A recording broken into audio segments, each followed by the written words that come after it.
Hey, we're going to weld out the rockers, floor pan, trunk pan, and inner quarters. Here's where we left off on the last video. If you'll remember, we have fitted the driver's side quarter panel. We're happy with everything. We're going to start welding. And if you've been following this series, you'll know that we haven't welded this side of the floor, rockers, inner quarters, inner and outer rocker, or inner and outer wheel wells, anything. We always fit first, and we'll put everything together with self-tapping screws and clamps. And here's a shot of that. Like I said, I'm happy with the fitment of everything. Everything's right on the driver's side. Hey, we're going to get ready to weld. What you set your welder at, well, you follow the formula. And the formula starts with one of these. So this is a material thickness gauge. And usually they'll come with welders, but if it doesn't, hey, just go out and get one. Really simple to use. Too loose there. Won't fit here. Perfect fit here. So we're working with 18 gauge steel. So hey man, the formula is really easy to follow. We're using argon and carbon dioxide shielding gas. It's a 75-25 mix. Every welder on either the inside panel or maybe in the manual will have a chart like this.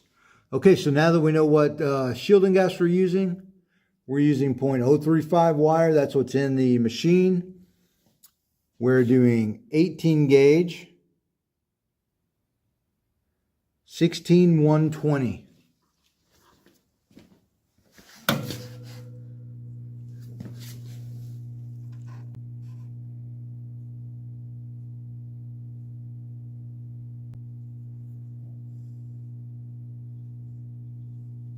Okay, now is that perfect for every situation? No, that is your baseline. That's your starting point. And it's always a really good idea to get some scrap pieces and the same thickness as the metal you're trying to weld and do a little practice. Here's another really good idea. Now, after you start learning your machine and for specific thicknesses of metal, where it works best, what setting, hey, get a piece of tape, put it on top of the machine. Huge help. Yeah, I know it's so easy to overlook, but if you don't get down to bare steel, at least in one spot, to put a good solid ground on, pull this trigger, that wire's coming out. If you don't have a good ground, that's going to interrupt the arc. Bad deal. So it'd be really cool if you could use some of these tips. Maybe you know them, maybe you don't. Beginners usually don't. Here's my last tip. This is the welding lead. That's what it's called. And it ends in the gun. Okay, inside of this lead is a metal liner. Whenever you put your machine away, always drape the lead. I see a lot of guys, they'll either wind it up really tightly here, or maybe they'll wind it up really tightly there.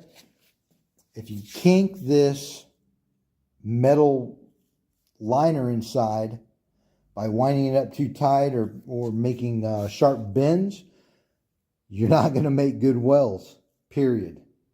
So always keep that in mind. Hey, if you're welding 1/4-inch plate, don't worry about that slag ball. But if you're doing some thin auto body sheet metal, make your life easier. Do this. Because this little slag ball will cause the arc to stutter. You don't want that on thin gauge metal. Okay, you see all of that buildup?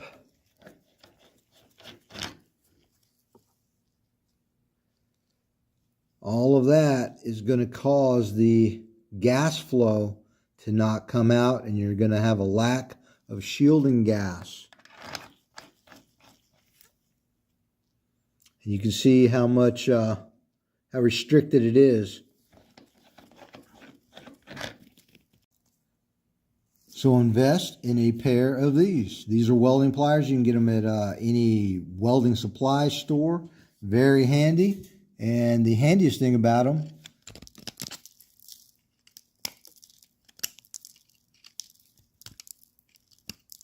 that needle nose will get in there and clean it off, make short work of it. And so these welding pliers have the cutters, plus they have these really handy jaws that you can remove the tips really easily. Okay, here's another pointer. These are called consumables for a reason. Okay, now each one of these tips are marked for the corresponding wire size. This is 035. They do wear out. And if they do start getting worn, man, you can get an erratic weld. So it's always just good practice. These are really inexpensive. Start project off on a good foot. Just replace it. And now our cleaned out nozzle. Now we have total gas flow. Okay, so across the board, I usually use 0.035 wire, unless I'm doing some really thick plate like 1/2 inch, and I'll jump up to 0.045. But for thin auto body metal, do yourself a favor, make your life easier, use 0.25. You can see the difference in thickness. It's going to make your life much easier starting out. Now, normally, I would use a hole punch and just punch out these holes, but since we've gotten everything fitted up, well, we're just going to use this method, drill a hole, and that's going to be for our plug welds. And it's really important to use clamps or screws while we're welding, because we don't want the metal to move around. We want a nice tight fit. We want the metal sandwiched together as closely as possible. We want a really nice finish. If you're welding and the metal isn't supported or clamped into place, as soon as you initiate the arc, you're going to start putting heat into the part. Those two parts will separate. Yeah, it makes for a really ugly job. That's not what we're doing. Want a really nice finish out for the customer. So here we go, welding.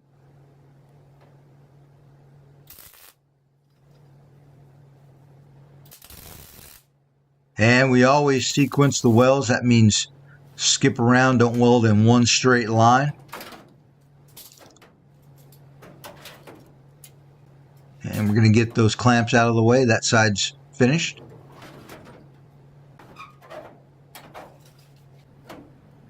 And now we want to put the clamps as close to the weld site as possible. One on each side is the best method.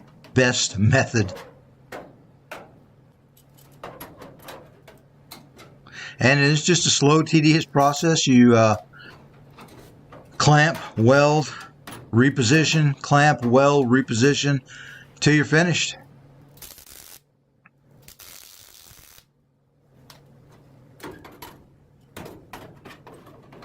And in this area, sequencing the welds, well, that's really not critical, so we can get away with that here. And once we're finished, we're going to come back with a wire wheel, knock off all the welding residue, and use a little bit of Scotch-Brite, prep the area. Okay, now we're moving on to the inner and outer wheel well. Now we already have screws in this, but we're going to just repeat the process. Make sure everything's sandwiched together really nicely, clamp it together. And what I'm doing here, now this is EDP coat on both of the parts, and I'm taking a little scratch-all, scratching that EDP coat out of there so I can make good contact with the welder. Otherwise, as soon as you hit it, that EDP coat will contaminate the weld. It'll be ugly. It could be have porosity, and it won't be a really nice clean plug weld. Okay, let's get these screws out of here and finish out our welding. And just same slow process. Clamp, weld, reposition, clamp, weld.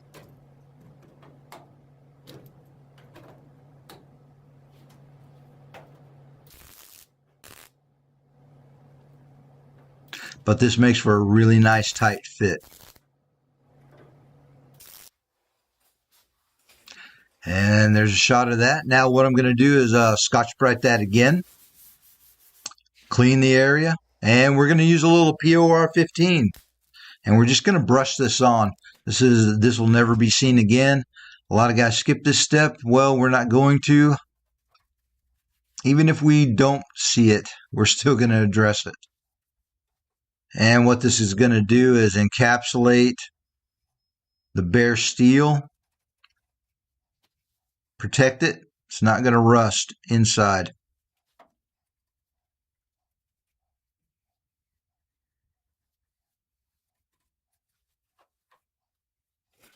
And there that is. And we're going to finish out the rest.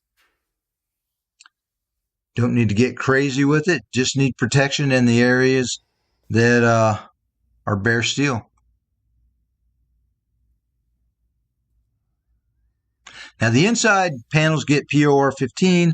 The outside panels, well, they're going to get caulking or a seam sealer. Okay, moving on to the rocker floor pinch weld area. And we're plug welding.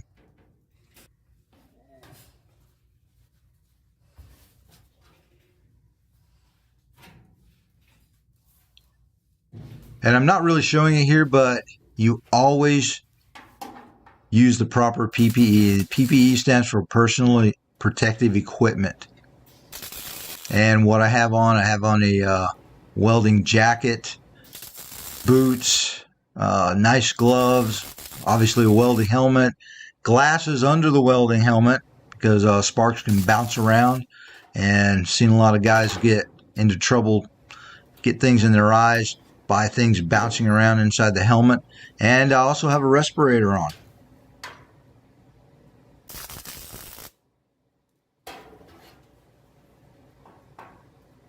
And everything seems to be going our way nicely at the moment.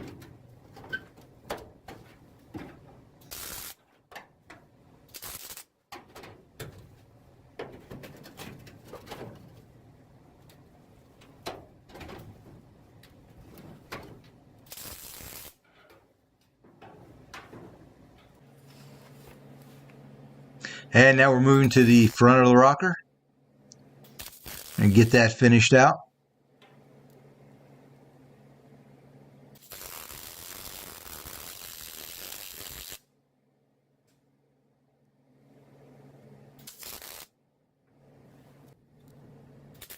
And sometimes I get guys asking me, well, how do you learn how to weld?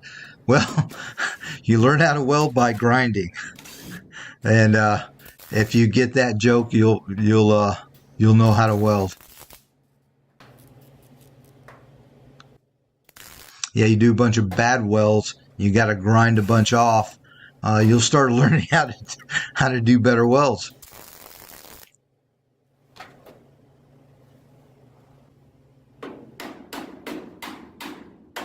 And just tapping that down slightly.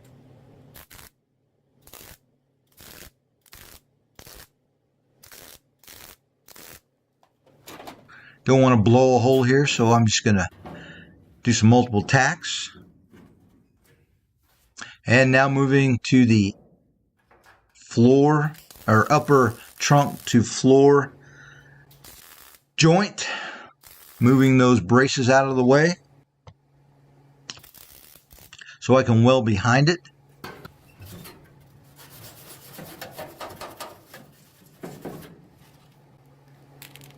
And we're going to use a little bit of weld through primer on this.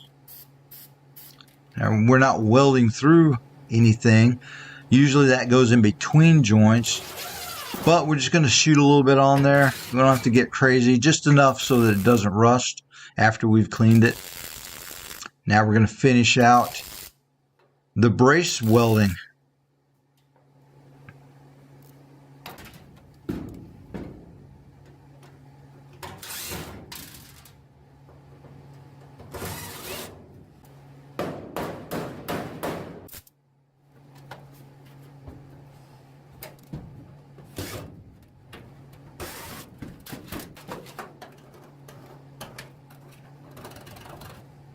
And prepping that plug well hold again.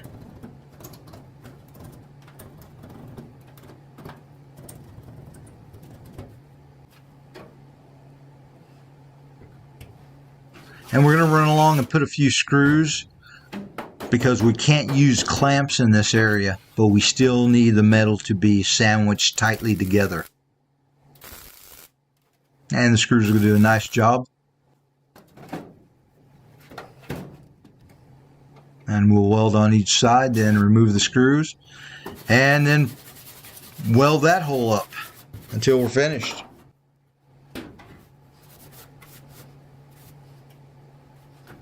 And I like to clean as I go.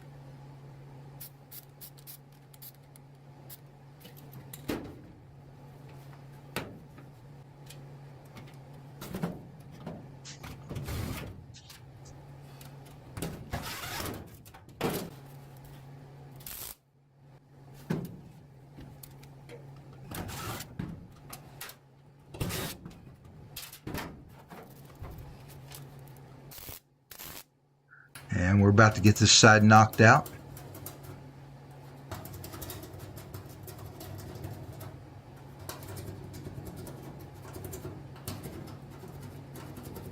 Now the left side's all been fitted, happy with that, but I'm going to go ahead and go the length of this area to weld and finish that out. And nothing on the passenger side has been welded yet, except for maybe one plug weld I think I had holding something on the inner quarter panel.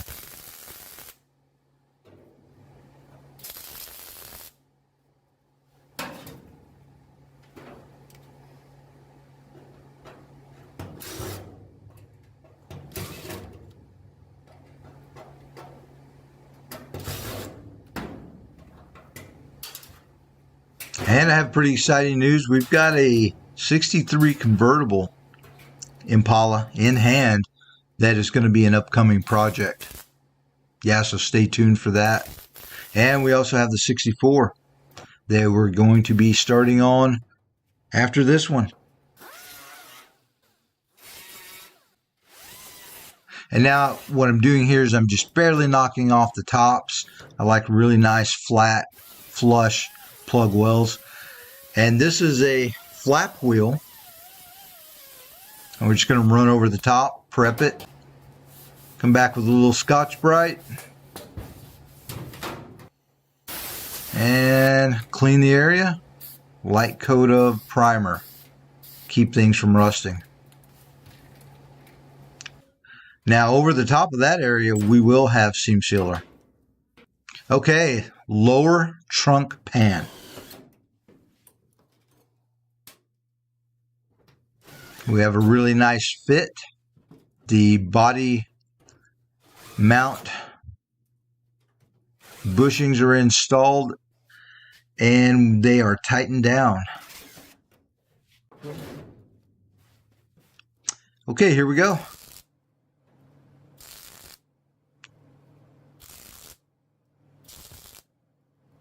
Now we will sequence these plug welds. This is a pretty long stretch.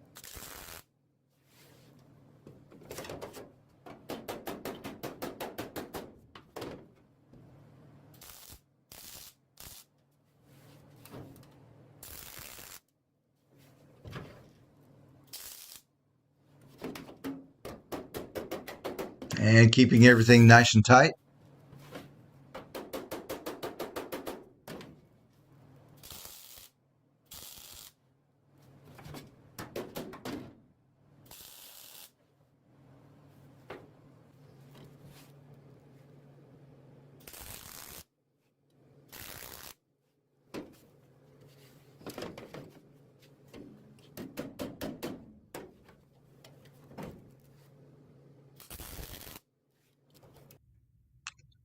All right, now here's a shot of the plug welds.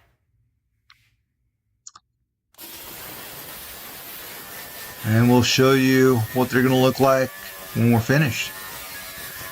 Take our time, wire wheel them. And now this is a little mini orbital sander. And we're going to prep this area. This is going to be a visible area. Now this will have seam sealer over it also, but we want a really nice finish because, again, it is going to be visible.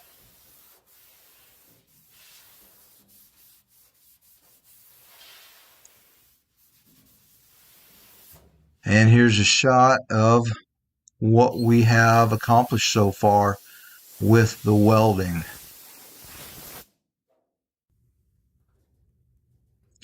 Really nice, flat, flush plug welds.